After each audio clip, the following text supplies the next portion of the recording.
Okay, same day, the 19th.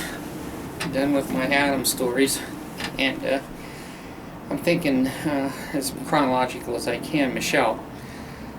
Michelle was always a good kid. I never had any problems with Michelle that I remember at all. She's grown now to 41 or 2 years old. Has a nice family, nice house, nice husband, nice kids, and Michelle's a pretty normal person, and I didn't really have a lot of problems with her. My little Nicole, she's whatever now, 35 or something, and cute as can be, white hair, black eyes, and mischievous, and a little bit rebellious and defiant at times, but not a hard kid, not a kid that needed a lot of discipline. Just, speak to her and threaten her, and she would be a pretty reasonable little kid. And I didn't have a lot to do in raising those two girls, and I guess the credit should go to their mother, Janet or Janice. And those two girls were good kids, and continue to be. My next one's down, Monica.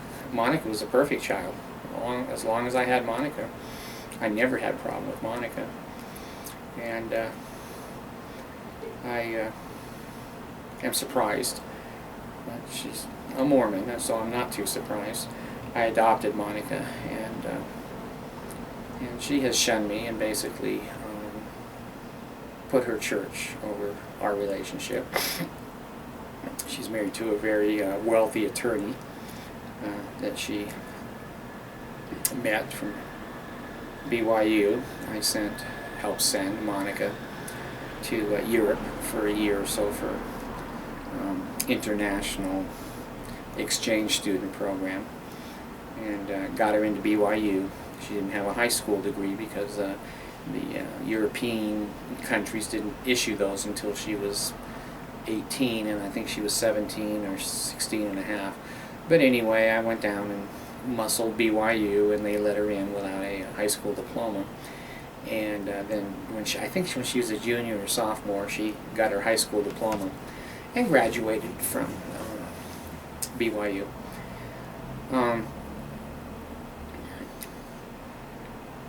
My next kid's down, Amy.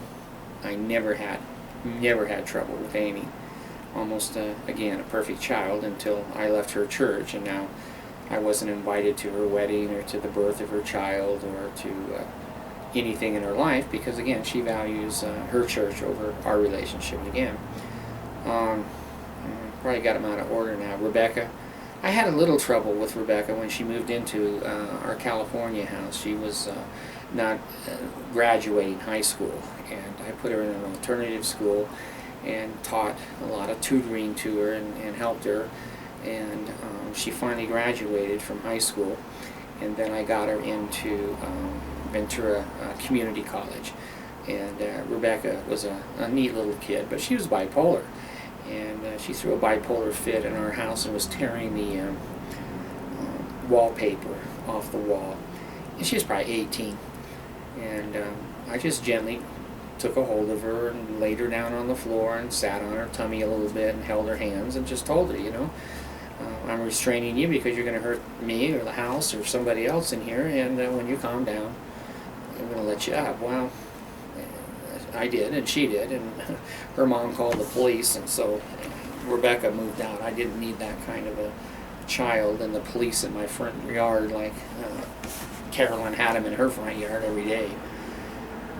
So, my son Aaron is autistic. He has an IQ of 52, and I spent hundreds, thousands of hours in special education and fair hearings and due process hearings and lawsuits trying to defend and help Aaron get a decent education, which he did, and seems to be somewhat of an adjusted person these days. And John, I never had any trouble with John. No trouble at all with John. He was pretty young, 7 or 8 maybe, when we got divorced. And, again, he values his Mormon church and his mission with the Mormon church more than our relationship, and so I'm shunned from John's life. And little Rachel. Rachel was a fun little kid. Rachel is a very independent, one of the most independent kids I have, her and Nicole. And Rachel didn't want to live with us very long. As a teenager, she wanted to go somewhere else. She saw the grass was greener on the other side of the parents. So she moved in with the Lundgrams, and he was an attorney, and thought that they were going to be her second family, and I warned her that that probably wasn't going to be true, and it wasn't. But she had to discover that for herself. And Rachel's married to Alberto, and he's a good guy, and she's got a nice little girl and 2 boys. And Rachel wasn't a hard child. I do remember she painted my whole house on Easter morning in Blue Springs. It cost me $600 or $800 to repaint the inside of the house. She went around every wall and put a magic marker on every wall. But overall, she was not a problem, just a kid. And I'm trying to think. Genevieve. Genevieve never was a problem. She was always a very kind, gentle little girl, and I only knew her till she was 2. So I kind of wanted to, and I hope I'm not leaving, I probably am, I'm leaving the kids out here. Well, I've got Abigail, who's never given me serious problems. She's a teenager, and sometimes she wants to do things her own way, and she's a typical teenager. She's got her iPod and her computer and her friends and activities all over the place, and I just have to rein her in now and then, and no teenager likes that. And then my little Allison, she's ADHD, and she's the most creative child I've ever had. She can sit in her room for 9 hours and make bracelets and beads and things that are extremely monotonous and extremely needing high manual dexterity. She does good in school. She's a little social-like. People like her, and she has a hard time staying organized, cleaning her room and whatever, but overall she's taking karate now and doing well at it. And Abigail is continued taking classical piano, and she's playing some modern stuff now and classical, and she does good at that. So let's see now, make sure I've covered it all. I've got Adam, Rachel, Monica, Amy, John, Steve. Steve. What can I say here about Steve? Steve was one of Steve I didn't have any problems with till right at about maybe 11, 12 years old. He's a very sweet kid, a very kind kid. But about 12 or 11, he started becoming pretty angry. He was not doing well in school, and he had difficulty in school, and I spent a lot of time tutoring him and helping him in Blue Springs, Missouri. And finally, when we were in Massachusetts, he got into drugs. He was constantly smoking marijuana and cocaine, and just really out there. I tried to get him to graduate from high school. He wouldn't, and I put him in a residential treatment center for drug addiction. They put him in a straitjacket and threw him in a padded cell, and that pissed him off. So he ran away from there the second or third day, and he's blamed me ever since that I wouldn't come and get him. I told him I'd come and get him, but he had to give the program a little bit of a chance. And he didn't, and I didn't, so he's pissed about that these days. And he's in a divorce right now, and so Steve's one of these kind of late bloomers. He's never really been wanting to work. Would I say he's lazy? Yeah, I would.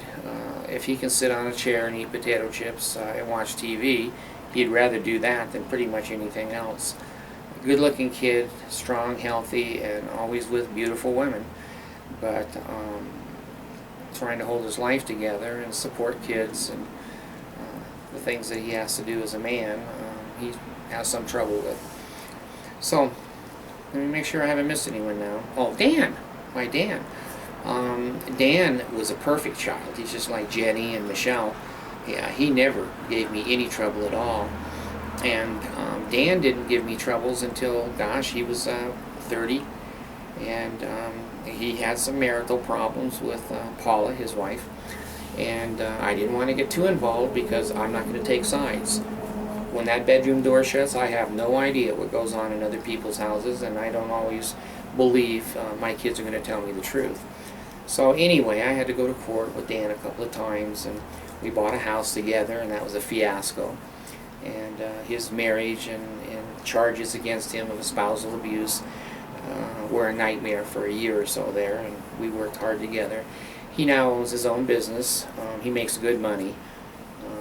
He's married still to Paula. They've got 3 beautiful kids, and there's certainly a degree of happiness. Abigail babysits for them often when they go out dancing and go out to the nightclubs and everything. Dan and I are pretty close. Dan and I talk 3 or 4 days a week, just BSing, making sure everything is cool. He's grown up a lot. He knows how to buy his own houses and his own cars, and he's got a lot more confidence than he did when he was young. So anyway, I just want to summarize, and I hope I haven't left anyone. I've got, let's see, Janice's kids were 2, and then there were 5, that's 7 with Janet, and Jeannie was 3.